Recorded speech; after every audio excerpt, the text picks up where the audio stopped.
ఉప్పల్ కాన్స్టిట్యున్సీలో మల్లాపూర్ డివిజన్లో 1,20,00,000 సీసీ రోడ్లు ఇనాగ్రేషన్ చేయడం జరిగింది.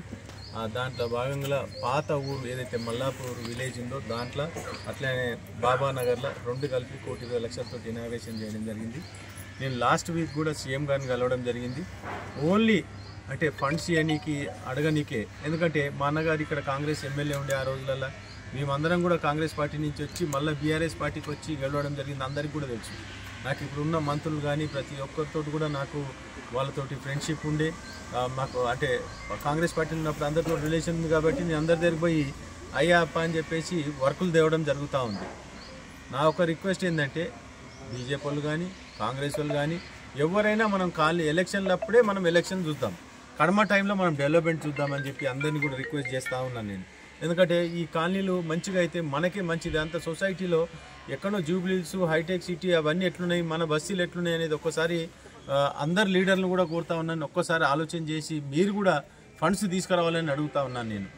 బీజేపీ వాళ్ళు తేవాలి, ఇక్కడ కాంగ్రెస్ వాళ్ళు కూడా తేవాలని రిక్వెస్ట్ చేస్తున్నాను. ఎందుకంటే రూలింగ్ గవర్నమెంట్ ఉంది కాబట్టి నేను ఎట్లా అయ్యాపని తీసుకొస్తున్నో మీరు కూడా అట్లే తీసుకురండి.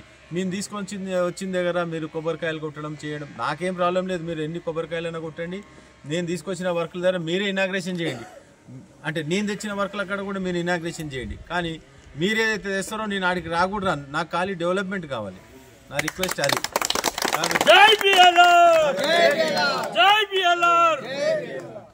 కాబట్టి మీ అందరిని కూడా అంటే కాలనీస్ వాళ్ళు కానీ వీళ్ళందరికీ కూడా నా రిక్వెస్ట్ ఏంటంటే మీ అందరికి కూడా అందుబాటులో ఉంటున్నాను. లాస్ట్ 2 years అయిపోయింది.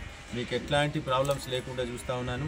మీకు ఏది అడిగినా కూడా డ్రైనేజ్ కానీ రోడ్స్ కానీ ఇతర ఏ అవసరాలు ఉన్నా కూడా మామూలుగా అంటే లీడర్ అనేవాడు ఓన్లీ డెవలప్మెంట్ చూస్తాను. నేను అట్లా కాదు. నేను హాస్పిటల్స్ సోషల్ వర్క్ చేసుకుంటా. హాస్పిటల్స్ కానీ స్కూల్స్ కానీ కాలేజీలు కానీ ఇతర మీకు ఏ అవసరాలు ఉన్నా కూడా నేను ఎంబడి ఉండి పనిచేస్తాను. నేను ఎలక్షన్లప్పుడు బిఫోర్ ప్రామిస్ చేసిన నేను జిందా తెలీస్ మంది ఎట్లా పనిచేస్తుందో నేను ఆ రకంగా పనిచేస్తా అని చెప్పిన. నిజంగా కూడా ఆ రకంగా మీ అందరు కూడా చేస్తాను. నేను మీ సర్టిఫికేట్ల కాడికించి మీరు ఏది అడిగితే అది, నాకు ఈ ఫోన్ కావాలంటే ఆ ఫోన్ చేస్తా, లేకపోతే నాకు ఈ లెటర్ కావాలంటే ఆ లెటర్ ఇచ్చే బాధ్యత నాది. కాన్స్టిట్యున్సీలు అందరికి కూడా నేను అందరితో కూడా అందుబాటులో ఉన్నాను. అందరికి కూడా పనిచేస్తూ ఉన్నాను. ఇంకా ఏదన్నా నా దిక్కించి ఏమైనా తప్పులు జరిగితే డెఫినెట్గా నన్ను అడగండి. నాకు ఈ పని కాలేదు, లేకపోతే ఈ ప్రామిస్ చేసిన ఇది కాలేదంటే డెఫినెట్గా అది కూడా చేసుకొని వస్తాయి. ఏదైనా మర్చిపోయి ఉంటే లేకపోతే కొన్నిసార్లు బిజీ ఉండి మనం చేయలేకపోతాం కదా, అట్లాంటివి కూడా డెఫినెట్గా పనిచేస్తా అని చెప్పి కోరుకుంటూ ఈరోజు ఇక్కడ దేవేందర్ రెడ్డి అన్న లాస్ట్ 2 టర్మ్స్ వచ్చిండు అంటే ఆయన హార్డ్ వర్క్ ఉంది. తప్పకుండా ఇంకా అంటే తన్నే చెప్తా ఉన్నాడు, నేను నిలబడకున్నా నాకు ఇంట్రెస్ట్ లేదు, అయినా నేను లాస్ట్ డే వరకు నేను పనిచేస్తూ ఉంటుండు.